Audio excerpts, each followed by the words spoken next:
Basir, baik. Kebetulan nih Pak Basir, aduh, ada orang yang lagi ngebutuhin tanah. Kayaknya sih cocok tuh Pak. Semoga cocok Pak Badar. Amin, amin. Insya Allah ya Pak. Ya kan, itu juga keinginan kita bersama ya nggak Pak? Oke, kalau begitu Pak Badar. Nanti saya akan SMS spesifikasi lokasi dan tempatnya Pak Badar. Nanti Pak Badar bisa pelajari. Siap Pak Basir, siap. Insya Allah besok Ayah langsung datengin ke lokasinya dah Pak. Oke, kalau begitu Pak Badar. Saya tunggu di lokasi besok pagi ya Pak Badar. Selamat pagi Pak Badar. Pagi Pak. Makasih Pak, makasih. Bang, nih Wah. kopinya bang. Makasih Deula. Telepon dari siapa bang? Kok kelihatannya abang seneng banget. Ini Deula, kebetulan ada orang yang mau ngejual tanah. Ya, insya Allah aja bakal ada lawannya Deula. Oh, terus gimana bang? Ya, insya Allah sih rencananya besok abang mau ngeliat lokasi tanahnya. Ya siapa tahu aja ntar pas ya nggak. Secara Robi kan mau nyari tanah buat wakaf, ya kan? Alhamdulillah ya Allah. Insya Allah ya bang ya, mudah-mudahan cocok ya bang. Amin ya Allah. Ya Deula, insya Allah Deula. Kita harus kuat deh Deula. Buat melewati masa-masa sulit ini ya. Insya Allah ya bang. Kalau emang udah jalan ya bang, kagak akan ada yang bisa menghalangi bang. Kita harus yakin ya bang ya.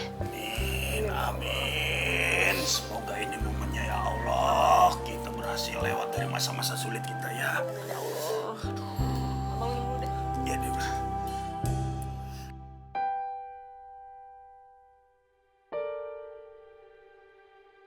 Masya Allah.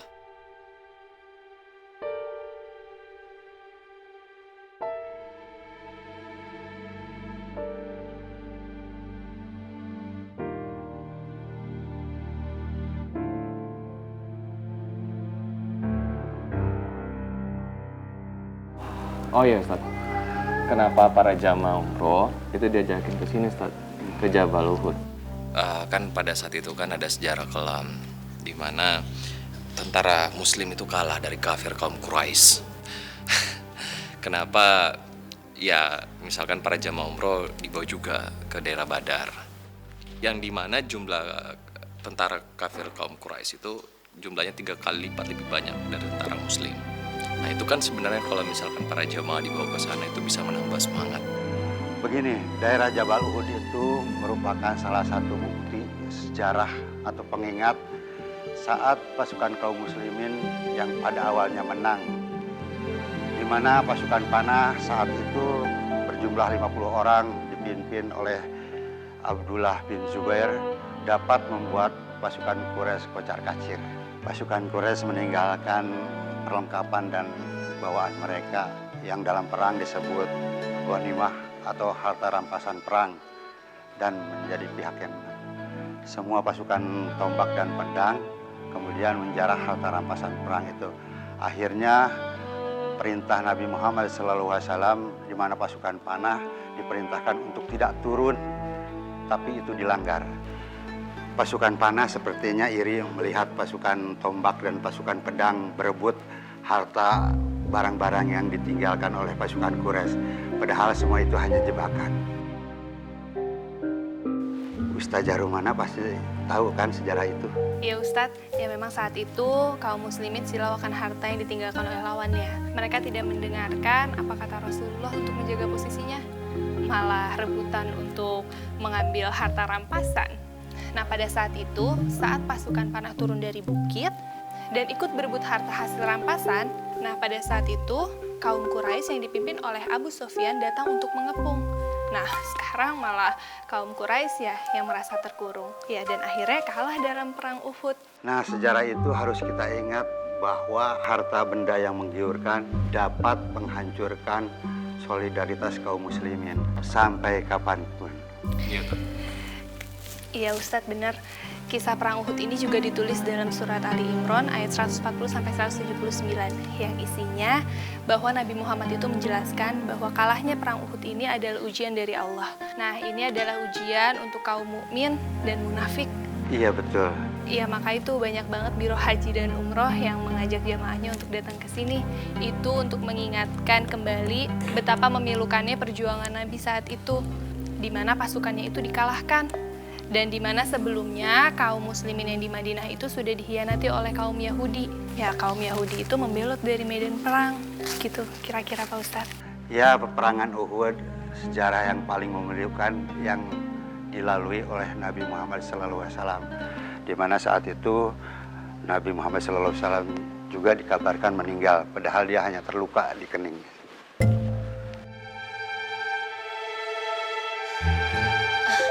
Perasaan kita pernah kesini ya Ki ya? Ya emang dulu kita pernah umroh ke sini. Kan kita tuh ke Masjid Kuba, masjid yang pertama kali didirikan Rasulullah waktu hijrah ke Madinah. Nah terus kita mampir ke kebun kurma makan siang sama belanja oleh-oleh. Tahu sih Ki? Ya tahu lah, kan kita pernah kemari lah, ha? Lu lupa ya? Hah? Oh iya ya, waktu kita pernah ziarah ke kuburan pahlawan perang Nabi ya, ya kan? Iya ini tempatnya, lu nggak lupa ya? Hah? Nih, kuburannya nih, tuh. Di situ dulu. Bi, Ya. Aki sama Nini mau kemana itu? Astagfirullahaladzim. Akin ini kan udah dibilangin jangan pisah dari rombongan. Pisah lagi. Kalau misalnya Aki sama Nini nyasar kan kita juga nanti yang kerepotan dan ngerepotin yang lain. Udah kita panggil Tat. Maaf ya Tat ya. Aki, Nini. Gak ada yang panggil kita Ki, siapa ya? Siapa lagi? Kalau bukan cucu lu, si Rumana. Kita ini udah jauh sama rombongan. Iya, ntar kita pisah lagi ya. Iya, kalau nyasarnya ke rumah makan sih enak. Kita makan sepuasnya. Nah kalau nyasar ke kandang onta, Aki makan onta. ya sana. Ayo.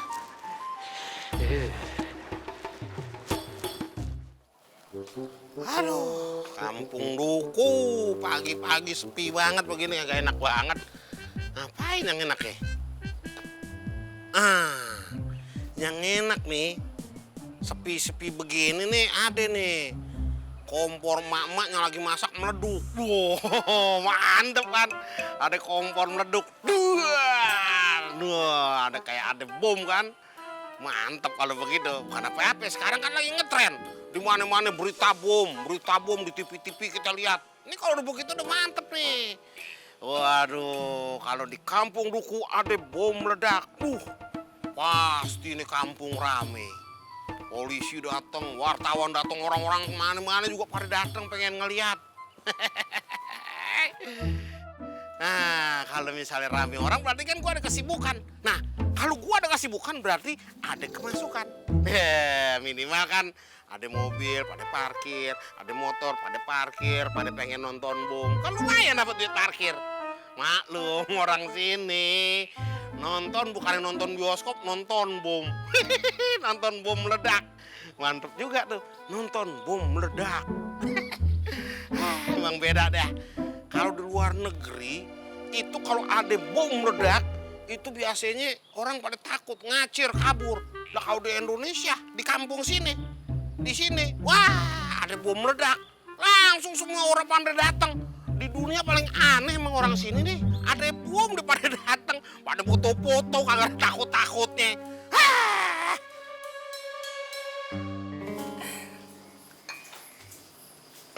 Silahkan Pak Sultoni. Ya, terima kasih. Maaf Bu Iren, kedatangan saya pagi-pagi kemari telah mengganggu Bu Iren. Enggak sama sekali Pak Sultoni. Kebetulan hari ini saya berangkat ke tokonya agak siangan. Iya. Tapi kalau boleh saya tahu, Pak Sultoni ada apa ya? Sampai pagi-pagi harus datang kemari. Ada sesuatu yang ingin saya sampaikan sama Bu Iren.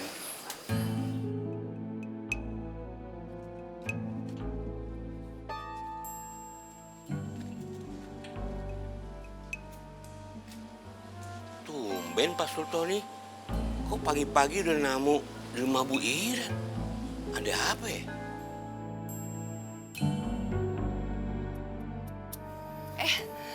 ada Cang Usin. Assalamualaikum. Waalaikumsalam. Mau membersihkan pekarangan rumah Bu Iren ya, Cang? Iya, Pak Sultoni. Perasaan udah seminggu nih, nggak pernah kemari. Cang Usin, ikut ngopi dulu yuk sama kita. Waduh, udah Bu, terima kasih. Baru saja ngopi di rumah. Mendingan sekarang ayo langsung nyapu aja Bu Iren ya. Mumpung masih pagi, belum panas. Iya sih, cuaca hari ini kayaknya mendung banget deh. Kayaknya sih sampai siang nggak bakalan panas, Cang Usin. Tapi malahan bakal hujan deh. Cang Usin ikut aja sama kita ngobrol dulu sama Pak Sultoni. Silakan Pak Sultoni, diminum dulu. Iya Bu Iren. Ngomong-ngomong, Rindang kapan balik? Cang Usin udah kangen ya sama Rindang?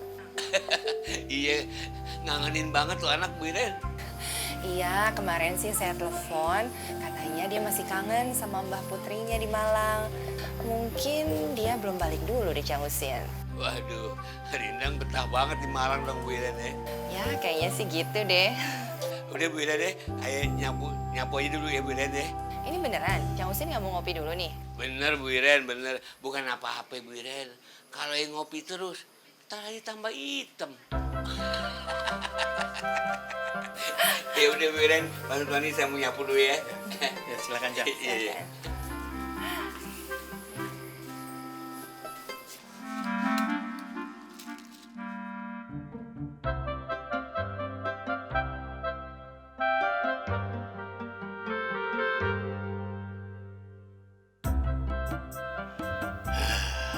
Gue sih pengennya ngopi, tapi kayaknya Pak Sultoni ada urusan penting sama Bu Iren.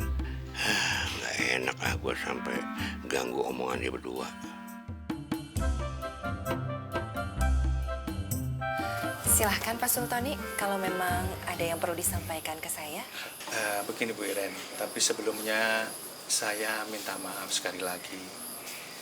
Karena kedatangan saya kemari sama sekali tidak punya maksud apa-apa.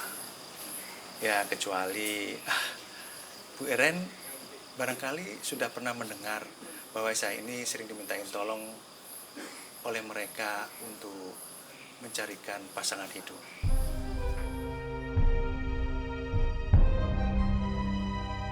Kelihatannya Pak Sultoni bermaksud menjodohkan gue dengan seseorang nih. Saya harap Bu Iren jangan tersinggung. Dalam hal ini saya hanya bermaksud membantu mereka untuk minta tolong kepada saya untuk mencarikan jodoh. Iya, saya mengerti Pak Sultoni. Tapi hubungannya dengan saya apa ya? Ada salah seorang kenalan saya yang ingin sekali menemukan pasangan hidupnya. Kalau Bu Iren tidak keberatan, saya bermaksud untuk mempertemukan dengan Bu Iren. Dengan saya? Ya, barangkali saling ada kecocokan. Oh, gitu ya. Tapi saya... Dalam hal ini, saya sifatnya hanya mempertemukan saja gitu Bu Iren. Saya mengerti sih Pak Sultoni. Tapi mungkin saya pikir-pikir dulu ya. Karena bukan apa-apa sih. Ini begitu tiba-tiba aja buat saya. Maaf Bu Iren, jangan tersinggung. Saya ini hanya menyampaikan amanah saja. Heran, aku masih penasaran aja. Kira-kira apa ya keperluannya Pak Sultoni sama Bu Iren? Pagi-pagi udah namu sini. Apa ya, jangan-jangan... gue nggak boleh sujon. Pak Sultoni kan termasuk salah satu pengurus RW. Mana tahu dia kemarin ada urusan RW. Mending gue selesaiin pekerjaan gue ya. Dia cepet kelar lebih baik.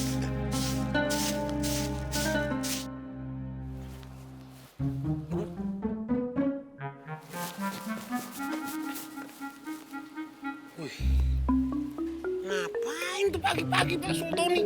Bener-bener pagi-pagi udah ngejedok di rumah jande kaya. Waduh, kacau nih.